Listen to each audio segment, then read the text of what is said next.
বৃহস্পতিবার ঈশান নামাজের পরে বিছানায় গিয়ে একটি আমল করুন, সকালে উঠেই আপনি ফলাফল দেখবেন ইনশাআল্লাহ। বৃহস্পতিবার একটি পবিত্র দিন। এই দিনে যদি কোনো বান্দা ইবাদত করে এই দিনের রাতে আল্লাহ রাব্বুল আলামিন কবুল করে নেন। প্রিয় ভাইরা আমার, এই কথাগুলো আপনারা শেয়ার করে দিবেন। শোনার মাত্রই আপনি আমল না করে সওয়াব পেতে পারেন। কিভাবে জানেন? আপনার একটি শেয়ারে আপনি আমল না করেই সওয়াব পাবেন। আপনার একটি শেয়ারে যদি অন্য ভাই আমল করে তার সমপরিমাণ সওয়াব আপনি পেয়ে যাবেন। রাসূল সাল্লাল্লাহু আলাইহি সাল্লাম বলেন, বাল্লিগু আন্নি ওয়ালাউ আয়া, আমার পক্ষ থেকে একটি আয়াত, একটি হাদিস যদি তোমার কাছে পৌঁছে, তুমি এটি অন্যের কাছে পৌঁছে দাও। সুবহানাল্লাহ। বৃহস্পতিবার যখন হয়ে যায়, দিন গিয়ে যখন রাত আসে, ওই রাতটা বৃহস্পতিবারের নয়, আরবি নিয়মে রাত আসে আগে, দিন আসে পরে। রাত গভীর হয়ে যাওয়ার পরে কোনো বান্দা যদি ঈশানের সালাত আদায় করে একটা পবিত্র বিছানায় যখন যাবেন আপনি, ওই বিছানাটা যেন পাক ও পবিত্র হয়।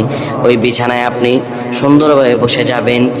তারপরে বসে যাওয়ার পরে আপনি দোয়া পড়তে থাকবেন, আর রহমান আর রহমান 7 বার পড়বেন।